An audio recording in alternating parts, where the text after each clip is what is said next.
Konferensi pers manipulatif. Staf khusus Menhan THS, Thomas Harming Suarta. Saya nggak tahu ini, dia Kristen atau Islam atau mualaf. Saya nggak ngerti karena namanya Thomas. Ya, Harming Suarta. Thomas itu nggak ada nama Islam, nama Kristen pasti. Tapi saya lihat janggotnya itu kayak janggot kadrun yang fanatisme sekali ya. Dan itu sebabnya saya bertanya-tanya ini. Nah, kenapa? Karena saya melihat konferensi pers yang dilakukan oleh THS ini, Thomas Harming Suarta ini manipulatif sekali. Ya, arogan dan menipu publik. No. Dan berperan dalam pengrusakan sebuah gitar dan juga pengrusakan mobil R3. Merusak simbol kekristenan. Ya kan? Diturunkan dengan sengaja naik di lantai 2. Kami orang kecil juga berhak berbahagia.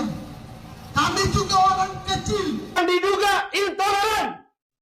Sehingga saya merasa bahwa pasal-pasal yang dibuat tidaklah pantas, hanya pasal pengrusakan. Memang mendorong untuk dilakukan penangguhan penahanan kepada Bukannya menahan para tersangka, Kementerian HAM malah menjamin penangguhan 7 orang pelaku yang HAM mau jadi penjamin 7 tersangka persekusi pembubaran ibadah retret di Cidahu, Sukabumi. Maksudnya apa? Udah gila apa ya? Saudara, berita yang sangat viral yang sangat menyedihkan di mana 7 pelaku eksekutor yang melakukan penggerusakan atau oknum agama Islam yang melakukan teror terhadap anak-anak siswa-siswi umat Kristiani kemarin ditangguhkan atau dijamin, dan tindakan hal ini dikutuk oleh tokoh agama umat Kristen dan seluruh netizen buka suara dan menolak akan hal ini. Berharap kepada Deddy Mulyadi sebagai Gubernur Jawa Barat untuk mengkawal kasus ini karena hal ini sudah masuk ranah penistaan agama, sudah masuk ranah hukum dan ranah hak asasi manusia. Mereka merampas hak asasi manusia dan tidak boleh ini dibiarkan, harus dieksekusi sampai masuk penjara. Berikut ini seruan netizen dan tokoh agama terkait dengan kasus ini. mendorong untuk dilakukan penangguhan penahanan kepada dan tentu saja kita seperti kata Pak Kapolres tadi, ada upaya penegakan hukum dilakukan secara profesional, proporsional dan untuk berkeadilan. Jadi upaya mencari keadilan itu banyak upaya dan caranya. Jadi termasuk tadi yang bertanya tentang restoratif justice, dilakukan upaya mediasi dan kami siap dari Kementerian HAM untuk memberikan jaminan agar para 7 tersangka kita lakukan penangguhan penahanan, dan ini kami akan sampaikan secara resmi. Tunggu dulu ya kan, agak lain memang pemerintah Indonesia sekarang ini.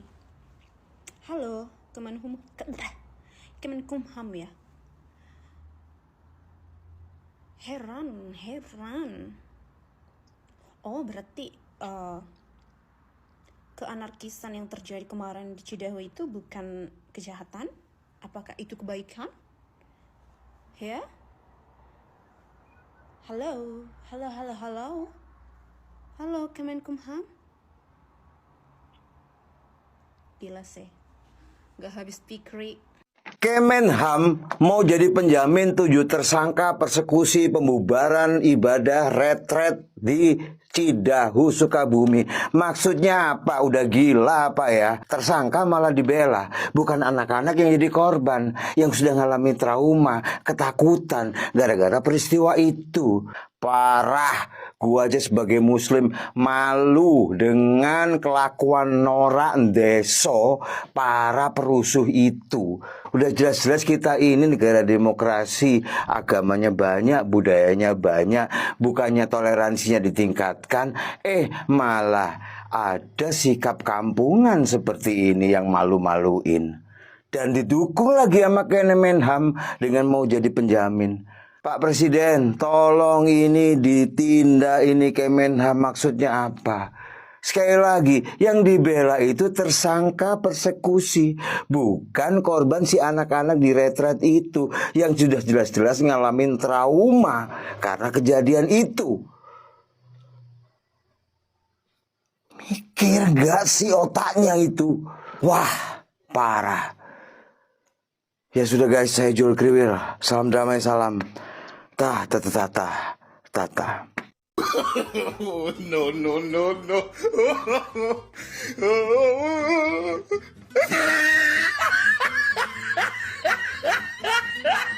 Polda Jabar menyampaikan press release perkembangan kasus pengerusakan 170 di Desa Kampung Tangkil, Kecamatan Cidahu, Sukabumi. Pada hari ini Polres Sukabumi telah menetapkan dengan sprint Han 129 bahwa penambahan tersangka ada satu lagi yang telah ditetapkan, yaitu saudara YY, ya. Saudara YY dengan usia 50 tahun, alamatnya Desa Tangkil, Kecamatan Cidahu, Kabupaten Sukabumi. Dan yang bersangkutan berperan dalam pengerusakan sebuah gitar dan juga pengerusakan mobil R3 yang terparkir di halaman, ya, rumah singgah dari anak pemilik daripada Ibu Maria, ya. Kemudian yang bersangkutan berdasarkan keterangan saksi-saksi, ya, terbukti melakukan pengerusakan tersebut dan ditetapkan sprint Han pada hari ini.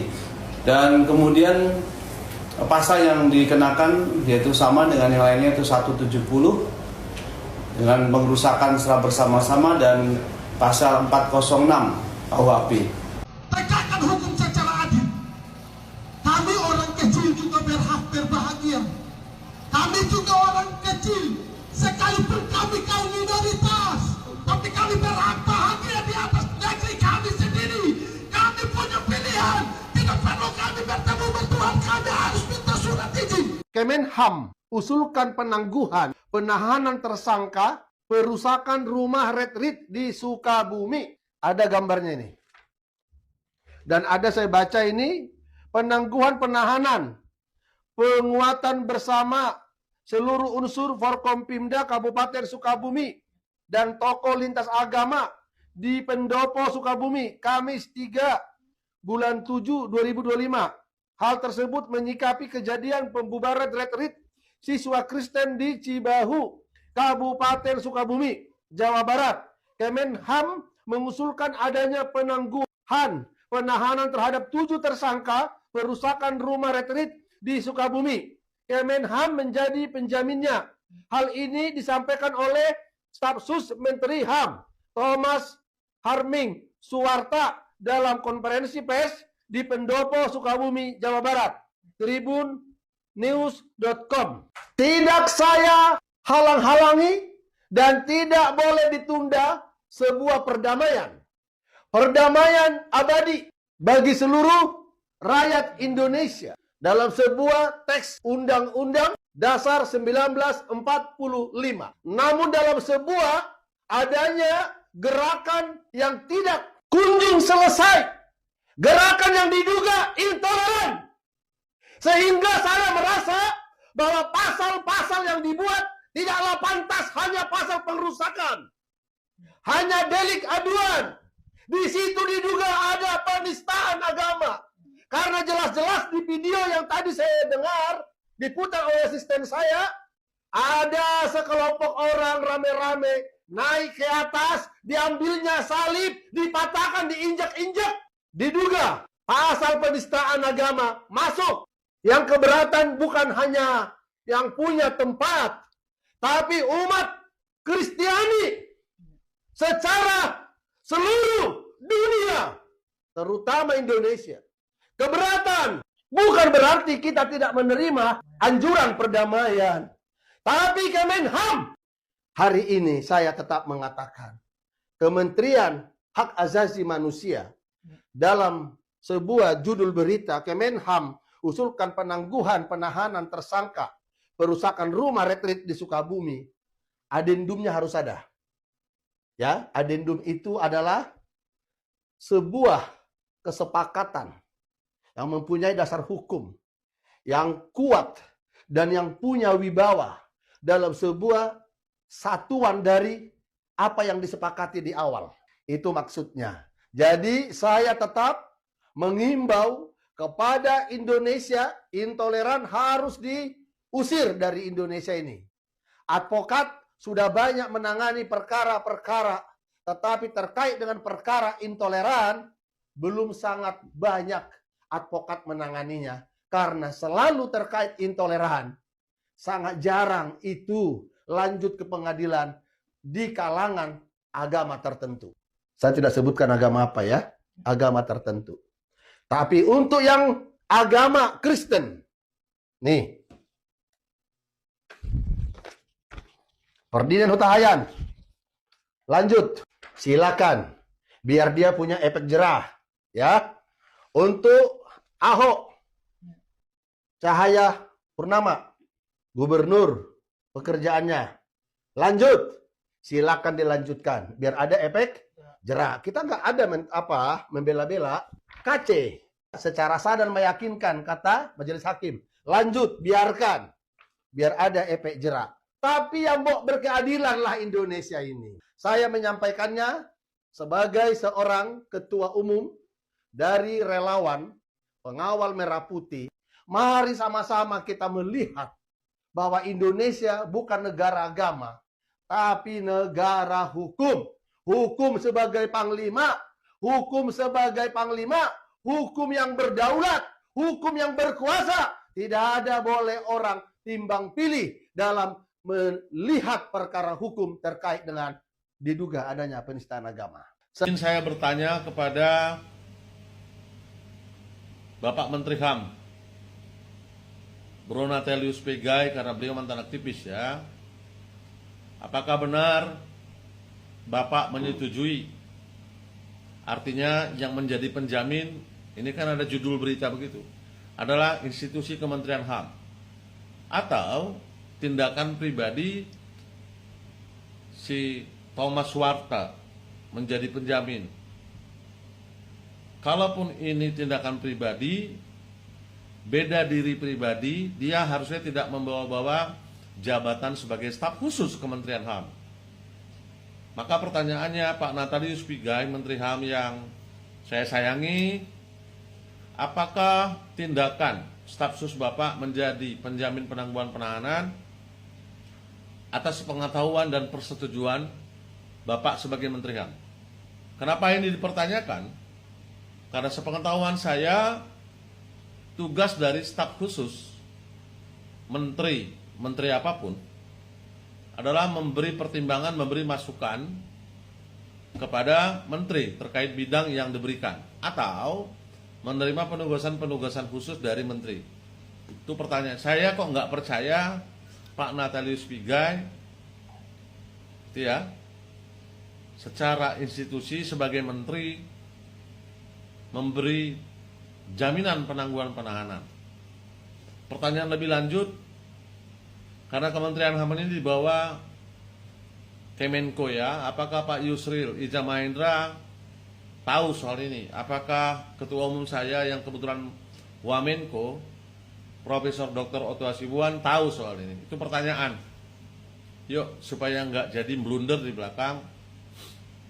Saya tidak mau masuk membahas alasan mispersepsi, ada pertemuan dengan para tersangka dan keluarga yang mengharu biru, ada saya lihat di beberapa catatan gitu ya. Di antara pelaku itu ada yang istrinya sedang hamil, so what gitu loh. Kalaupun ada di antara tersangka itu yang anak-anak, bahkan Indonesia mengenal sistem peradilan pidana anak. Saya tidak mengerti apa alasan politis, strategis, atau alasan personal sekalipun Pak Thomas Warta ini mengajukan penangguhan penahanan. Tapi ini mengagetkan, apalagi membawa-bawa institusi negara, Kemenham. Bukankah isu intoleransi itu bagian dari isu asasi manusia yang menjadi PR Kementerian HAM? Itu ya. Sekali lagi, ini jangan jadi presiden. Kalau katanya alasannya karena kemanusiaan, oke. Apakah pelaku kejahatan yang lain itu tidak punya sisi kemanusiaan? Seringkali orang mencuri karena dia tidak punya pekerjaan, tidak punya penghasilan. Seringkali orang melakukan perampokan karena butuh uang, istrinya hamil juga. Atau bahkan Pak Stafsus, anak-anak yang melakukan terlibat dalam sebuah kejahatan pun tetap diproses. Apa itu? Dengan sistem peradilan pidana anak dengan beberapa pengecualian. Kenapa kemudian saya meragukan atau berharap Polda tidak mengabulkan penangguhan penahanannya? Ini kalau misalnya ditangguhkan, itu artinya ada berpeluang negara tidak serius dan tidak hati-hati. Dalam hal ini kepolisian Polda Jawa Barat sebagai wakil negara harusnya sensitif pada rasa keadilan masyarakat yang sejak 1 minggu ini gitu ya, berita ini viral, kita shock, kita terkejut, kita semua mengawal kasus ini. Kalau yang lain-lain saya tidak mau komen. Apakah kalau ditangguhkan kemudian Pak Stafsus Kemenham ini bisa menjamin yang bersangkutan bisa datang ke persidangan? Kalau alasannya supaya bisa cari nafkah gitu kan. Bukankah bisa lebih baik kalau mau terlihat memberi tanggapan kepada atau empati kepada para pelaku yang kesulitan ke ekonomi, yang lugu, yang katanya terprovokasi gitu-gitu ya. Jadi bantu aja keluarganya Pak, bukan kemudian proses pidana yang sedang dijalani itu dicoba diperingan. Ingat ya, tujuan pemidanaan adalah efek jerah. Begitu Pak Stafsus, Pak Thomas, Pak Natilius Pigai, tolong ini dikoreksi. Jika berita ini benar, wah ini pertanyaan, kita kecewa. Kalau berita ini keliru, tapi tindakan personalnya Stafsus Bapak, tolong diralat pemberitaannya. Bahwa Kementerian HAM tidak menjadi penjamin, gitu ya. Sebab nalar kita kok jadi berbeda soal ini, gitu ya. Apapun latar belakangnya, tapi mestinya tidak dicederai rasa keadilan publik, masyarakat yang menanti-nanti kepastian hukum. Konferensi pers manipulatif. Staf khusus Menhan THS, Thomas Harming Suarta. Saya nggak tahu ini, dia Kristen atau Islam atau mualaf, saya nggak ngerti karena namanya Thomas. Ya, Harming Suarta. Thomas itu enggak ada nama Islam, nama Kristen pasti. Tapi saya lihat janggotnya itu kayak janggot kadrun yang fanatisme sekali ya. Dan itu sebabnya saya bertanya-tanya ini. Nah, kenapa? Karena saya melihat konferensi pers yang dilakukan oleh THS ini, Thomas Harming Suarta ini manipulatif sekali. Ya, arogan dan menipu publik. Ya, saya berani katakan seperti itu karena apa? Saya baru dapat laporan sebelum saya naik ini, makanya agak terlambat beberapa menit karena saya dapat laporan bahwa konferensi pers yang dilakukan oleh staf khusus Kementerian Hak-Hak Asasi Manusia ini itu inisiatif pribadi, tidak ada dialog di lembaga. Ya, ini tidak ada di dalam kementerian, apalagi katanya menurut sumber yang saya dapatkan, entah benar, saya lagi sedang tunggu juga kepastiannya, tetapi kalau itu benar dari sumber yang saya dapatkan bahwa ini manipulatif sekali ya. Tapi saya mau bahas dulu soal apa yang disampaikan dalam thumbnail ini, saudara-saudara. Kenapa saya bilang Menteri HAM bajingan tolol? Ya, pertama, kalau saya katakan bajingan itu adalah orang-orang yang sangat otoriter, orang-orang yang sangat arogan, ya, nabrak sana nabrak sini tanpa peduli hukum dan menganggap dirinya paling hebat. Ya, kenapa saya katakan begitu? Karena saudara-saudara, kita tahu persis kasus Cidahu Sukabumi itu sudah banyak yang tuntut untuk dipidanakan secara proporsional. Artinya bukan cuma pidana pengrusakan properti, ya, tetapi juga penistaan agama. Itu yang kalangan Kristen paling banyak tuntut, soal pidana penistaan agama. Saudara-saudara yang kekasih. Jadi bukan soal pidana biasa. Dan bahkan Menteri NAPI ini, Natalius Pigai, dia sudah umumkan, dipublish di media sosial pas 1 hari barangkali kejadian di Cidahu itu, bahwa saudara-saudara, dia umumkan itu pelanggaran HAM. Apa yang terjadi di Cidahu itu pelanggaran HAM, saudara-saudara. Ini Menteri Agama sendiri bilang. Ya, Natalius Pigai sendiri bicara hal itu. Itu pelanggaran HAM dan harus diproses secara hukum. Ya, Pak Polisi harus proses. Bayangkan saudara-saudara, ini pernyataan dari mulut Menteri HAM sendiri, dilaporkan oleh banyak media, saudara-saudara. Ya, makanya tiba-tiba saya terkejut ketika saya lihat banyak sekali hal viral dan masuk di WhatsApp pribadi saya. Waduh, ini serius. Saya dikirimin lagi link untuk buka beberapa media bagaimana konferensi pers manipulatif itu berlangsung, saudara-saudara. Yang saya kaget juga di belakangnya sudah ada tentara, ada polisi, ada aparatur apalah di situ. Bahkan saya sempat kaget juga. Ada orang yang kacamata, saudara-saudara, saya perlihatkan. Ini yang kacamata di belakang salib terbalik. Saya taruh salib terbalik itu karena apa? Ini yang kita tuntut. Bagaimana salib itu diturunkan secara terbalik waktu dalam kerusuhan di rumah retret di Cidahu itu. Itu salib, simbol keagamaan. Itu paling sakral, yang nggak peduli Katolik, Ortodoks, Protestan, Karismatik, Injili, Protestan, semua kalangan yang menamakan dirinya Kristen, itu salib merupakan simbol khas, simbol khusus, saudara-saudara. Ya, kalau saudara-saudara Katolik tidak mau mengakui soal begituan, ya saya bilang, oke, salib itu kebetulan tidak ada patungnya di dalam, itu salib kayu, itu salib Kristen lah, kalau saya mau bicara. Tetapi sebenarnya kalau mau jujur, Katolik, Ortodoks juga mengakui bahwa salib itu merupakan lambang sakral, tidak boleh dipermainkan. Apalagi dilecehkan, diturunkan terbalik, lalu diinjak-injak, dipakai pukul kaca, hancur-hancurin, lalu dipatah-patahin. Dan ini bukan cuma sekedar penistaan agama mulut seperti yang dilakukan banyak orang-orang Kristen yang dipenjarakan saat ini, saudara-saudara, tanpa ampun, saudara-saudara. Ya, ini, waduh, bukan lagi sekedar penistaan non-verbal, ini verbal dan betul-betul di tempat betul-betul penistaan yang terang benderang dan sangat melecehkan, sangat menodai. Saudara-saudara, saya tidak terima, saya protes berat. Ya, dan saya lihat semacam konferensi pers dari forum kerukunan antar umat beragama di sana, di kecamatan atau apakah namanya, saya tidak terlalu mau pusing, tetapi saya lihat pernyataan itu pun sendiri semacam lip service saja, formalitas, dan tidak jujur. Kenapa? Tidak ada permintaan maaf sedikit pun dari mereka yang namanya katanya forum musyawarah antar tokoh-tokoh agama itu.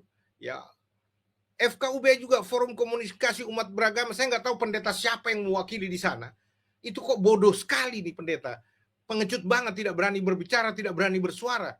Ya, FKUB itu mestinya ada wakil Kristen 1-2 orang selain dari pemuka agama yang lainnya.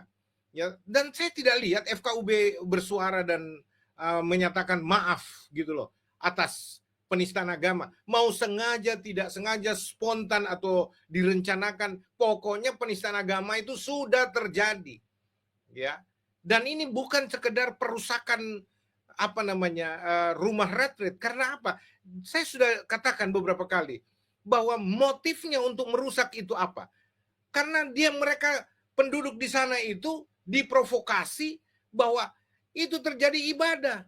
Nah, terus kalau orang beribadah, di mana masalahnya? Kejahatan apa? Misalkan orang Kristen beribadah, di mana jahatnya orang Kristen beribadah? Sama dengan orang Islam beribadah, sholat, pengajian, tahlilan, dan sebagainya. Kita nggak pernah anggap jahat, saudara-saudara.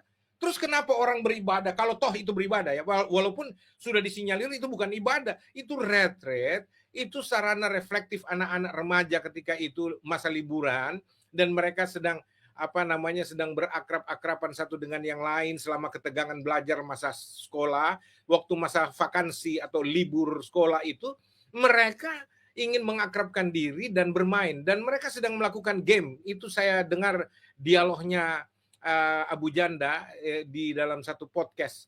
Itu dia kumpulkan data bahwa mereka sedang melakukan games, ya, itu permainan anak-anak untuk saling mengasah kekompakan dan lain sebagainya. Itu disuruh berhenti, diteror. Makanya saya bilang ini gerakan kayak teroris gitu loh, yang menteror anak-anak ini sampai begitu ketakutan mereka diusir. Bahkan saya mau katakan ada beberapa yang diperlakukan kasar, di gini kepalanya, didorong, disuruh keluar, saudara-saudara. Dan itu mereka betul-betul sangat ketakutan waktu itu. Dan waktu mereka masuk di mobil, dipaksa masuk di mobil, semua segala macam, itu mobil mereka mau keluar pun ditendangin, dipukulin, digebukin, dihantam kacanya, dan digores, dibaret. Aduh, ini betul-betul saya lihat biadab sekali itu. Ya, saudara-saudara yang kekasih, kenapa saya katakan biadab? Karena dari kata biadab itu tidak beradab, ya, tidak ada adat dan tidak beradab betul-betul, ya, saudara-saudara yang kasih, biadab betul. Bahkan saya bilang ini katanya orang beragama, tapi kelakuannya kesetanan. Bahkan saya pernah bilang ini gerakan mereka itu sampai menurunkan salib rubut. Waduh, sorak-sorainya luar biasa, menghancurkan properti orang dan menista agama orang. Kelakuannya udah kayak anjing gila semua itu di situ, dan benar-benar kesetanan, saudara-saudara. Saya marah betul karena apa? Saya merasa hak saya sebagai orang Kristen yang terwakili oleh anak-anak itu dilanggar, saudara-saudara yang kekasih, diinjak-injak di bumi Indonesia ini. Dan saudara-saudara, ketika itu juga kepolisian mengeluarkan laporan bahwa itu kena pasal perusakan properti, ya, rumah singgah, rumah retreat itu. Saya dengar dari Abu Janda mengatakan bahwa itu polisi membuat laporan ini, polisi menetapkan 7 orang tersangka setelah diperiksa. Ini prosesnya. Setelah diperiksa, diwawancarai dan sebagainya, cukup bukti, lalu kepolisian menetapkan 7 orang dari 9 yang diperiksa jadi tersangka, saudara-saudara. Berdasarkan laporan siapa? Penjaga pintu gerbang rumah retreat itu, menurut Abu Janda.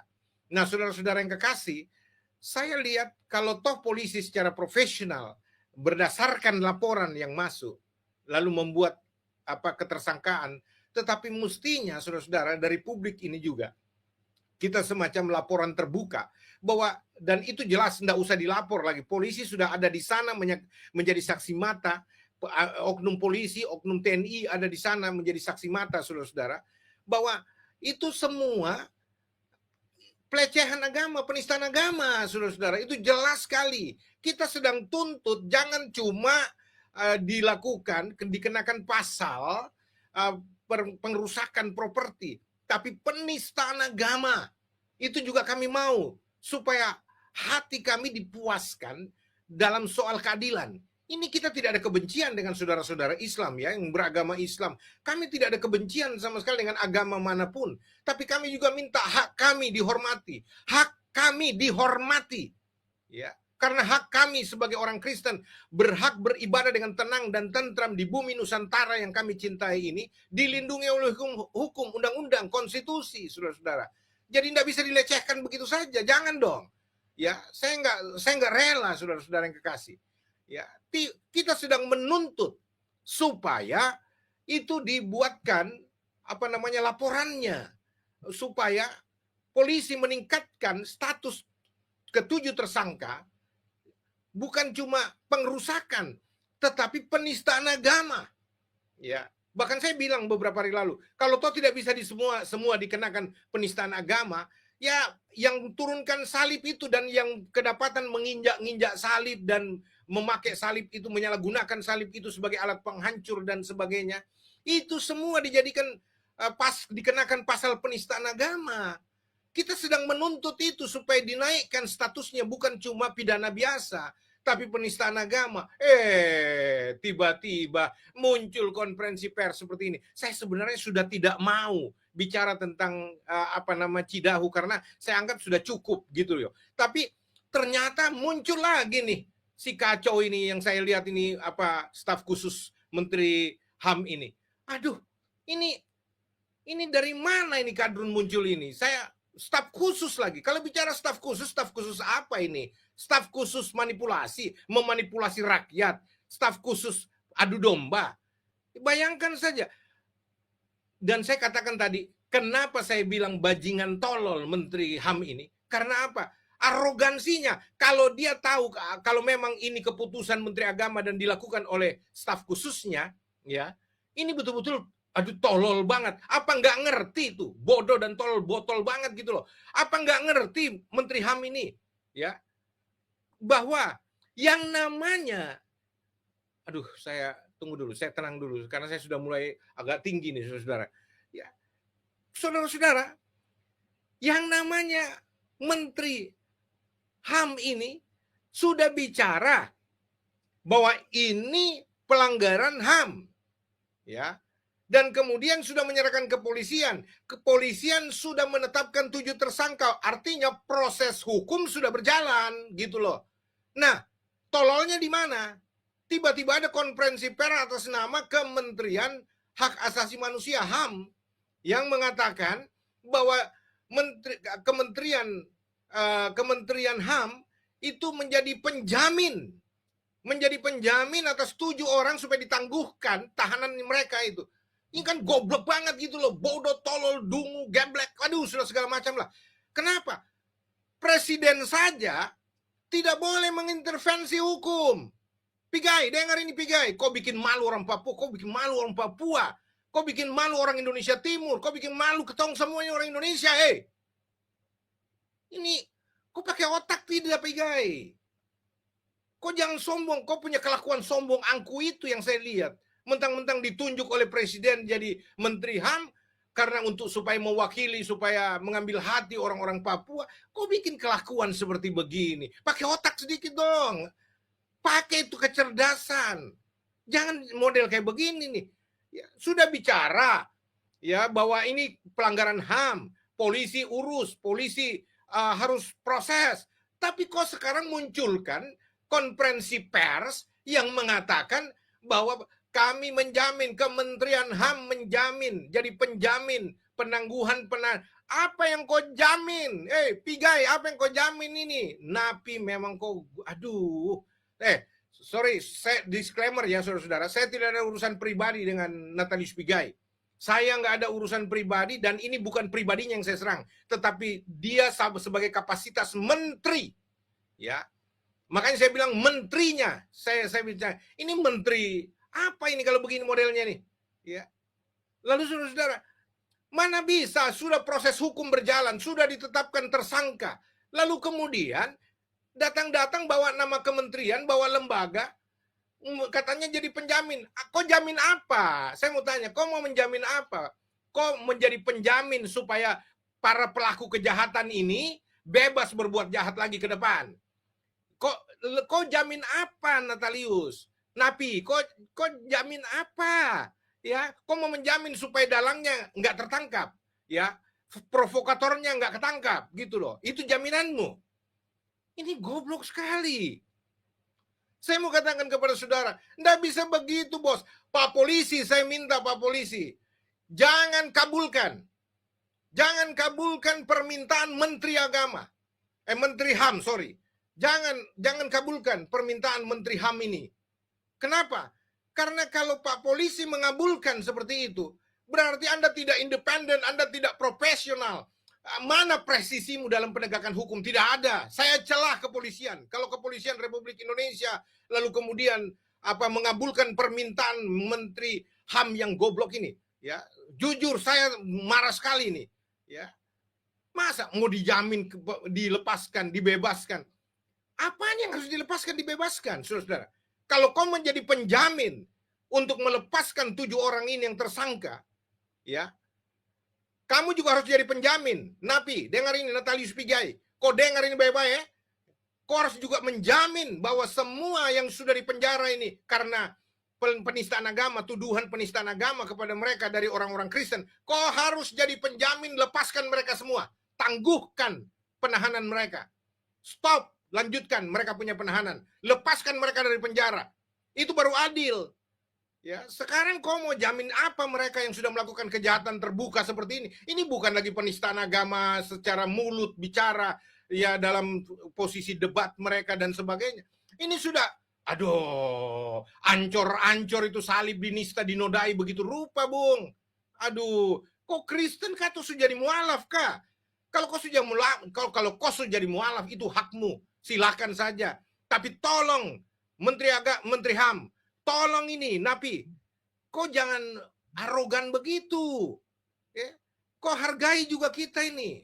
Kalau kau sudah jadi mualaf, silakan, itu hakmu. Tapi kau jangan menyerang kekristenan atau memanipulasi kita dan kemudian kau mendiskreditkan kami. Jangan begitu dong. Ya. Saudara-saudara yang kekasih, ini benar-benar pelecehan terhadap hukum. Ya.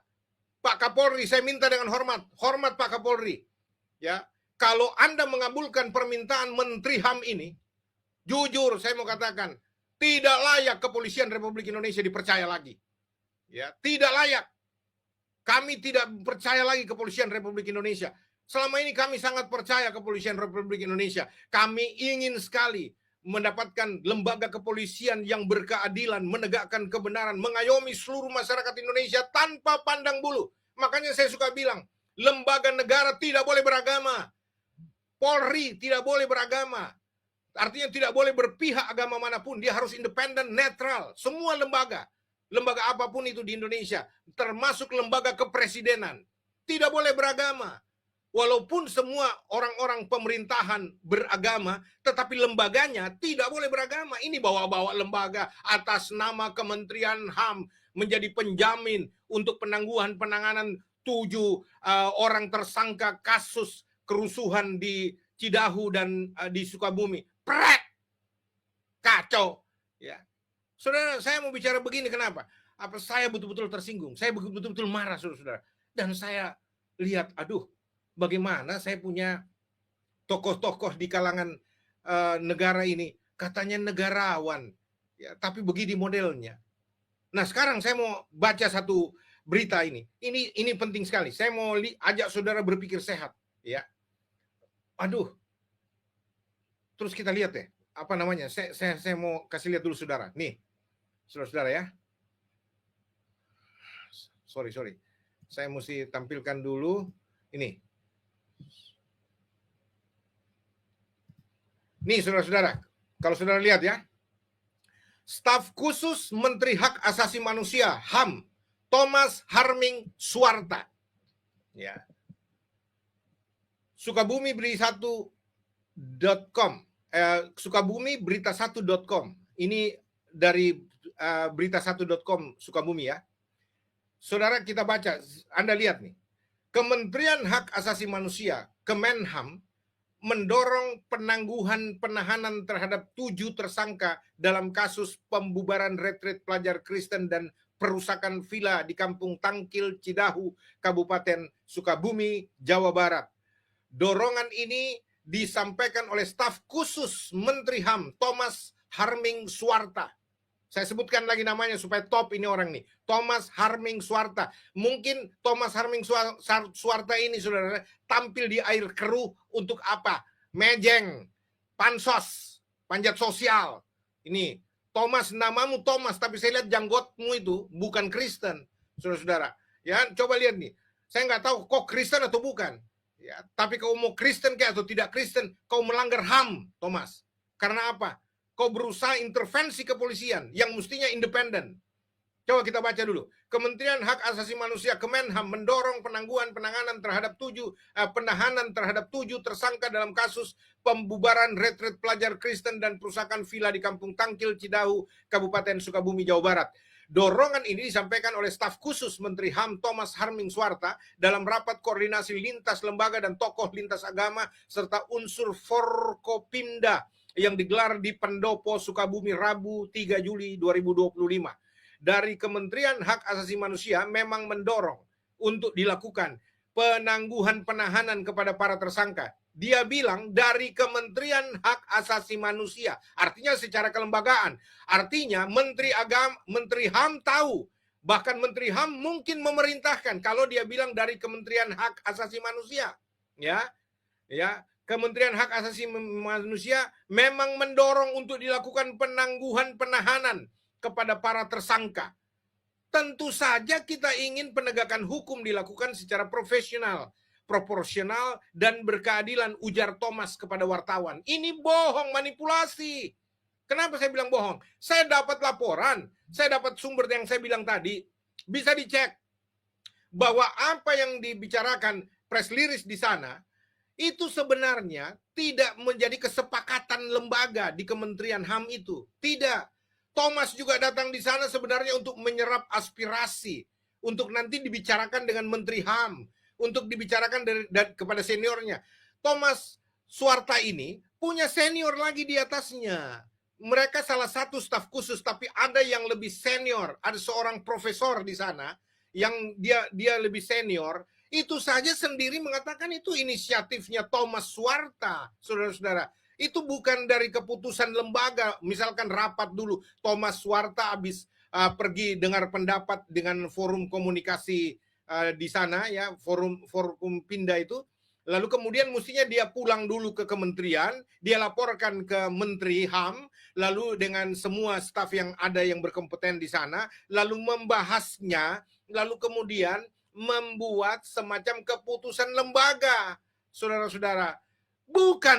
Bukan inisiatif langsung di sana menjamin seolah-olah apa yang Thomas Harming Swasta akan bicarakan itu akan diteguhkan oleh menterinya. Kalau itu benar, berarti kalau Natalius Pigai sampai sore ini tidak muncul dan memberikan semacam klarifikasi, bahwa itu yang saya bilang, saya tidak cabut perkataan saya menteri botol, menteri HAM botol, bodoh dan tolol, arogan, bajingan tolol, saudara-saudara.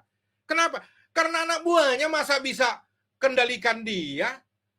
Mestinya menteri HAM dong yang punya keputusan. Jangan di-steer sama menteri dengan staf khusus. Copot itu staf khususmu. Kalau memang kau bukan punya keputusan, Napi. Tapi kalau kau punya keputusan, saya minta sama Pak Presiden Prabowo yang kami banggakan, copot ini menteri. Menteri HAM ini, Napi ini menjadi aib di dalam kabinet Prabowo Gibran. Ya, dan kami sangat terlukai, saudara-saudara. Ya, saudara-saudara, ini hal tidak bisa dibiarkan. Kacau punya kerja ini begini. Ya, saya lanjut, saudara-saudara. Thomas juga mengungkap bahwa Kemenham siap menjadi penjamin dalam proses penangguhan penahanan serta membuka ruang dialog antar pihak melalui pendekatan restoratif justice. Goblok. Restoratif justice apa? Tidak ranahnya restoratif justice seperti ini. Bukan begini. Ini sudah ranah kepolisian murni, sudah penegakan hukum, sudah jalan, sudah gimana? Belajar dulu. Makanya jadi staf khusus, pinter-pinter dikit. Jangan goblok kayak gitu, Thomas. Aduh, ini ngaco ini.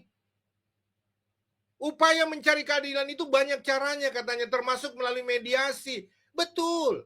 Kami siap, Kementerian HAM bersedia jadi jaminan agar para tersangka bisa ditangguhkan penahanannya lanjutnya.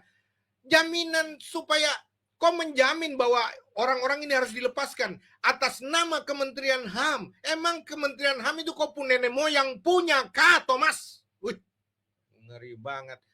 Termasuk Menteri HAM. Kalau memang kau yang bicara begini, anak buahmu yang sampaikan, emang Kementerian HAM itu kau yang punya kah? Itu negara punya. Kementerian ini negara punya, kau cuma didudukan di situ, dipercayai di situ. Tapi untuk mengurus apa? Hak asasi manusia. Nah sekarang ada HAM di sana terlanggar.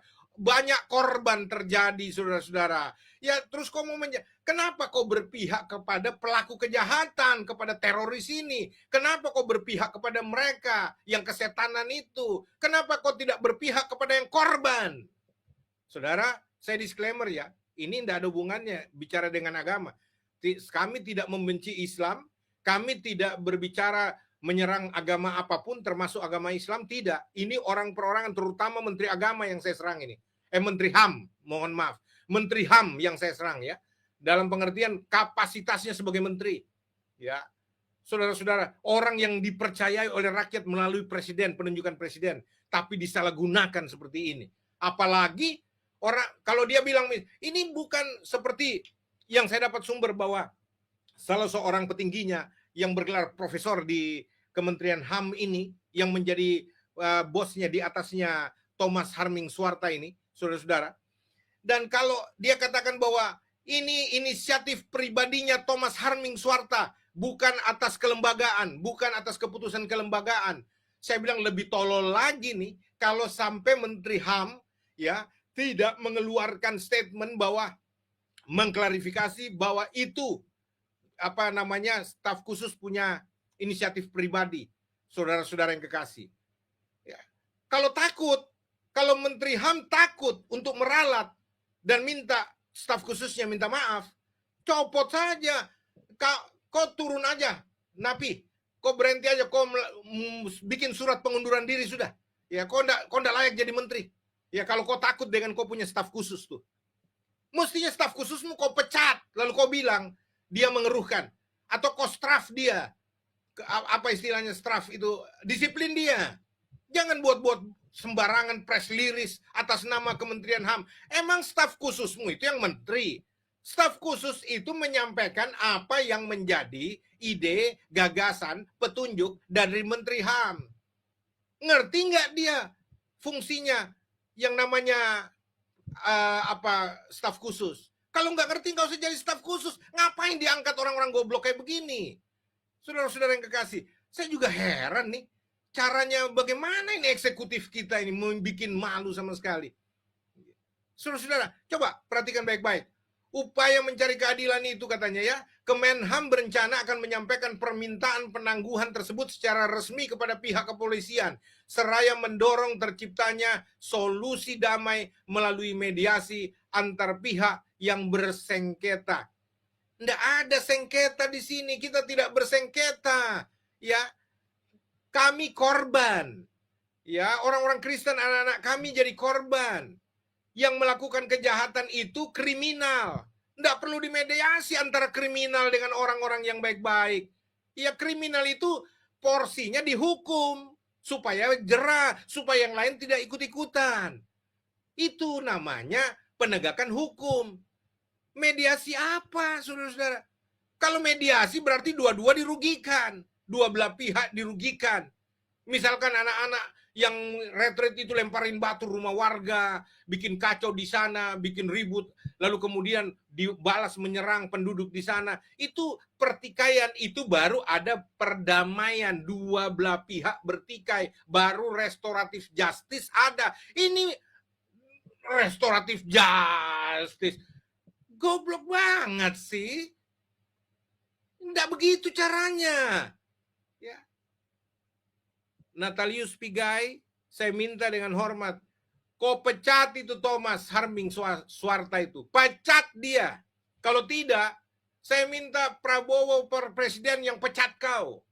Ya, supaya jangan kayak begini nih. Aduh, masa begini caranya bikin malu, jadi aib saja di kabinet Prabowo Gibran ini. Saudara-saudara yang kekasih, jadi ini bukan soal apa ya, kalau saya mau bicara bukan soal agama, sama sekali bukan. Yang kita tidak bicara pertikaian antar agama, tidak. Saya mau bicara ini perorangan ini. Apa individu-individu. Mereka pelaku kejahatan, sudah hukum, sudah betul polisi sudah melakukan proses untuk apa? Penyelidikan, lalu kemudian menetapkan tersangka 7 orang itu, walaupun kami sendiri merasa kurang, mestinya semua itu yang ada di situ ditangkap masuk, termasuk RT RW-nya, termasuk siapa ada di situ, lurah atau apa. Kalau dia tidak bisa mencegah itu, mereka juga harus diproses, termasuk oknum polisi yang ada di situ. Walaupun ya, saya juga mengerti bahwa kadang-kala sebagai manusia juga polisi ketakutan ketika masa. Kan saya suka tahu, mestinya harus ada koordinasi. Sudah tahu ada pergerakan-pergerakan, mestinya segera telepon ke Polres kah. Jadi Kapolsek juga, Kapolsek katanya ada di situ saya dengar. Mestinya Kapolsek telepon Kapolres, minta bantuan ya untuk backup, Sabara diturunkan. Ya, kalau perlu minta backup TNI untuk mengamankan kerusuhan massa. Masa polisi kalah Tentara kalah dengan massa, negara kalah sama massa. Ini kan kacau. Nggak bisa seperti itu. Saya mau katakan kepada ini luapan hati untuk protes dan ini hak saya untuk berbicara, saudara-saudara. Ini bukan, saya nggak provokasi umat Kristen. Umat Kristen nggak usah diprovokasi. Mereka itu orang yang tahu tidak akan membalas kejahatan dengan kejahatan. Tapi hukum harus diproses. Ya, supaya apa? Ada kedamaian. Kalau tidak ada penegakan keadilan di bangsa ini, tidak ada penegakan keadilan dan kebenaran, tidak dijunjung tinggi hak-hak asasi manusia, maka negara ini akan kacau. Saya mau katakan kalau begini pengelolaan negara, Indonesia bisa bubar seperti nubuatan atau ramalan politik dari Prabowo Subianto sendiri sebelum dia jadi presiden. Ya, 2030 bubar Indonesia. Kalau begini pengelolaan negara. Ya. Itu sebabnya saudara-saudara yang kekasih, tolong saya bicarakan hal ini supaya saudara sadar, supaya saudara juga bisa lihatlah. Aduh, masa begini? Arogan dan menipu publik ini. Ya, bawa-bawa nama Kemenhan, ya Kementerian HAM, padahal tidak. Bagaimana Menteri HAM napi ini? Ya.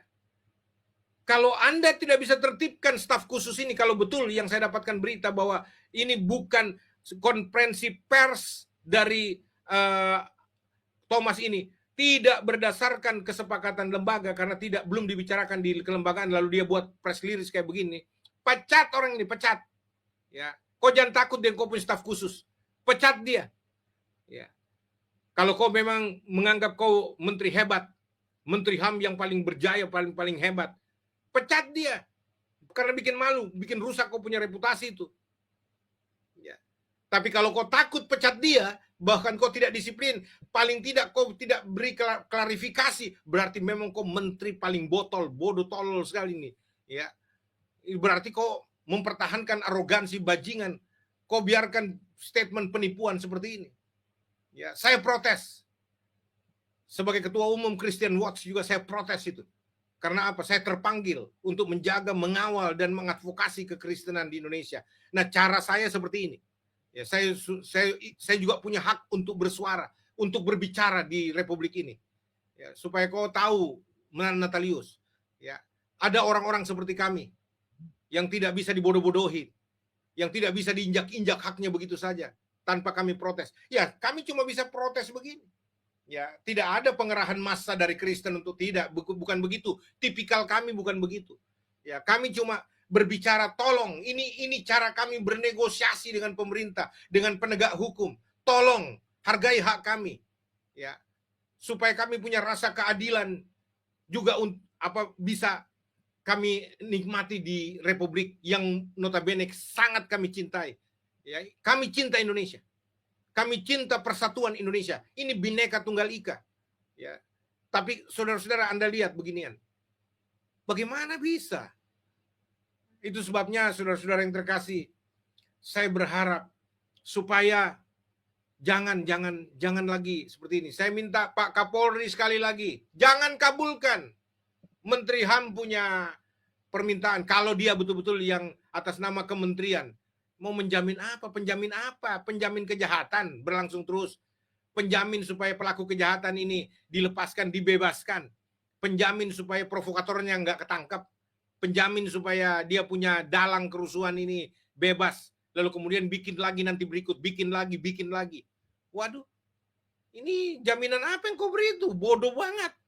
Ya, makanya saya bilang, saya tidak menyerang pribadi Natalius Pigai, tapi saya menyerang dia sebagai menteri yang mestinya harus smart, bahkan wise, bukan cuma smart, bukan cuma pintar, tapi punya hati nurani. Ya, jadi saudara-saudara yang kekasih, saya minta Pak Kapolri sekali lagi, jangan kabulkan. Kalau Anda kabulkan, Anda berarti tidak membawa seperti apa yang menjadi reformasi kepolisian Republik Indonesia. Baru kemarin Bayangkara. Selamat Bayangkara untuk kepolisian, walaupun terlambat. Tetapi saya mau katakan, hari ulang tahun kemarin itu sangat megah, sangat hebat, sangat luar biasa, menampilkan profesionalitas Polri yang hebat, presisi, independensi. Saya sudah bilang, apa haknya Kementerian HAM ini untuk jadi penjamin? Halo, Apa? Presiden aja tidak boleh intervensi hukum kalau sudah berjalan. Hukum harus independen, tidak boleh diintervensi dengan kekuasaan apapun. Apalagi si staf tolol satu ini, staf khusus yang bego ini satu ini. Gimana sih? Manipulatif banget ini, penipuan publik kau lakukan itu. Ya, jadi tolong, saya nggak rela umat Kristen diperlakukan seperti begini tanpa orang-orang itu dihukum. Dan terakhir saya mau bilang sama saudara ya, saudara-saudara, saya juga kritik ya terhadap pencitraan yang dilakukan oleh Ibu Ina Veronica Maria, pemilik rumah singgah. Ya, yang saya lihat berita-beritanya saya sangat kecewa. Ya, bahwa Kang Deddy Mulyadi,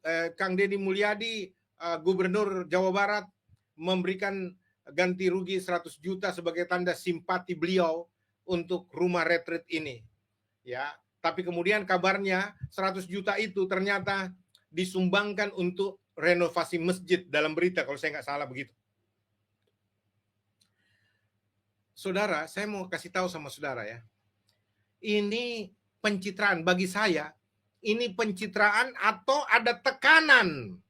Ya, tekanan kepada Ibu Ina Maria. Ya, sampai dia akhirnya berlindung di balik tanda kutip ya, kemurahan hati yang palsu. Ya, kenapa saya bilang kemurahan hati yang palsu? Saya mau tanya Ibu Maria jujur, apakah anak-anak yang jadi korban itu kamu santunin juga duit? Ratusan juta, misalkan 100 juta berimbang loh. Kamu harus sumbangkan kepada anak-anak yang korban itu, bagi kepada mereka untuk bayar psikolog, bayar psikiater, ya apa, kasih berkat pendetanya untuk merawat mereka, mengkonseling mereka, bayar konselor. Ya, saya mau tanya, apakah pemilik, owner dari rumah singgah ini sama menyediakan 100 juta untuk anak-anak yang korban ini, ganti mobil-mobil yang rusak, ya, yang dicoret-coret, dilemparin batu, digebukin, ya, dan semuanya? Apakah Anda juga bersiap mengganti semua itu, Ibu Ina Maria Veronica Maria? Ya, jangan cuma bicara renovasi masjid. Apa hubungannya renovasi masjid? Emang anak-anak Kristen rusakin itu masjid yang ada di sana sampai harus disumbangkan lagi untuk bayar renovasi masjid 100 juta itu? Goblok banget. Ya. Dan ini pencitraan diri yang nggak pantas. Itu bukan kasih kalau begitu. Ya. Kalau mau bilang kasih yang benar, oke. Kalau kamu misalkan sumbangkan ke masjid, kamu juga harus sumbangkan kepada anak-anak yang korban ini. Ya, untuk bayar konselor, bayar psikolog, bayar psikiater, bayar renovasi cat duko untuk mobil-mobil orang-orang tua mereka yang hancur-hancur segala macam. Ya, kalau rumahmu terserah kaulah. Ya, karena mungkin kau orang kaya raya, tapi harus berimbang. Ya, kamu harus bayar itu ke anak-anak yang korban. Karena lama perawatan itu, berkesinambungan perawatan itu. Ya, dengar ini Ibu Ina Maria, saya nggak, itu hakmu, urusanmu mau ganti, tapi saya mau katakan kepada saudara, itu perlakuan yang bodoh. Karena nggak ada urusannya dengan masjid di sana. Kalau kau lakukan begitu, itu hanya untuk pencitraan atau kau ketakutan dan bagaimana segala, mungkin ada tekanan, mungkin ya, diduga, saudara-saudara. Tapi saya nggak mau masuk situ. Saya mau cuma kasih tahu perlakuanmu itu bodoh. Saya nggak ada urusan dengan masjid yang dibantu ya. Ya, itu bagi saya kalau dia dapat 100 juta dari uang yang dikasih sama menteri dari gubernur itu, ya untung masjid sana lah. Ya. Tapi saya mau katakan, sebenarnya Ibu Maria tahu bahwa semua menteri, semua masjid itu dapat santunan, bantuan operasional tempat ibadah dari pemerintah. Gitu loh. Nggak perlu dibantu, apalagi tidak ada hubungannya. Kecuali masjid itu dirusakin sama anak-anak remaja Kristen ini, ya baru ada renovasi kamu sumbangkan, itu keren. Tapi kalau tidak ada hubungannya kau mau ganti, tanda tanya besar. Jangan sok rohani lah. Ini namanya sok rohani, sok mengasihi. Mengasihi apa? Terus si anak-anak yang korban itu kau tidak kasihi. Kalau kau bilang mengasihi mereka yang berbuat jahat, mestinya kau lebih mengasihi anak-anak yang diperlakukan jahat. Belajar kamu, Ibu Ina Veronica Maria. Jangan sok Mestinya kamu berterima kasih aja, diam, nggak usah publik, nggak usah publish bilang mau bantu renovasi masjid. Waduh, sok rohani sekali. Ya, ini pandangan saya pribadi. Saya nggak saya nggak ada campur urusan mereka. Cuman ini karena sudah jadi ranah publik, saya juga berhak bersuara, gitu. Nah, teman-teman, saya mengutip salah satu artikel yang ditulis oleh kompas.com. Kementerian Hak Asasi Manusia Kemenhan menyatakan siap menjadi penjamin bagi 7 tersangka kasus perusakan rumah ibadah di Desa Tangkil, Kecamatan Cidahu, Kabupaten Sukabumi, Jawa Barat. Staf khusus Menteri HAM Thomas Harming Suarta menyampaikan bahwa pihaknya telah mengusulkan penahanan terhadap ke-7 tersangka. Pernyataan ini disampaikan oleh konferensi pers yang digelar usai kegiatan bersama Bupati, Kapolres, dan tokoh agama Kamis 3 Juli tahun 2025. Kami siap dari Kementerian HAM untuk memberi jaminan agar para 7 tersangka kami lakukan penangguhan penahanan, dan ini permintaan penangguhan penahanan kami akan sampaikan secara resmi kepada pihak kepolisian, ujar Thomas. Wah, dari Kementerian Hak Asasi Manusia memang mendorong untuk dilakukan penangguhan penahanan kepada tersangka. Seperti kata Pak Kapolres tadi, ada upaya penegakan hukum dilakukan secara profesional dan tentu berkeadilan. Tambahnya, menurut Thomas, penyelesaian kasus seperti ini bisa dilakukan melalui berbagai pendekatan termasuk mediasi atau restoratif justice. Jadi mencari keadilan itu banyak upaya dan caranya, termasuk tadi ada yang bertanya soal restoratif justice, dilakukan upaya mediasi, ujarnya. Sementara itu, Kepala Kantor Wilayah Kakanwil Kemenham Jawa Barat, Hasbullah Fudail, berharap kasus ini bisa berakhir damai. Dia menyebut para tersangka terlibat karena kesalahan pahaman. Wow, ini memang taktik dan senjata pamungkas mereka ketika mereka melakukan pengerusakan, pembubaran ibadah, dan lain sebagainya. Dan mereka mengakui bahwa ini kesalahan pahaman. Ini kesalahan pahaman. Wah, ini aneh ya. Kami sudah menggali informasi. Wow, mereka sudah menggali informasi. Tapi kenyataannya pada video itu memang ada banyak, lebih dari ratusan orang-orang yang melakukan persekusi, tetapi hanya 7 orang yang ditetapkan tersangka. Ini kan aneh. Jangan-jangan semua yang menetapkan itu para kadrun. Nah, kami sudah menggali informasi dan melihat bahwa para tersangka ini tidak mengetahui secara utuh persoalan yang terjadi. Tidak mengetahui secara utuh persoalan yang terjadi, kurang ajar. Ini tidak boleh dibiarkan. Ya, harus dituntut dan dipenjara sesuai dengan hukum yang berlaku. Saya serukan dan saya mengutuk keras kalau Kemenham melakukan penangguhan dan tidak dipenjara para 7 eksekutor ini. Sekali lagi saya kutuk secara keras dan tidak setuju dengan hal itu. Ya, mereka harus menjalani hukum dan dipenjara sesuai dengan hukum yang ada di Indonesia. Dengan video saya kali ini, sampai bertemu di video saya selanjutnya. Tuhan Yesus memberkati semua. Shalom.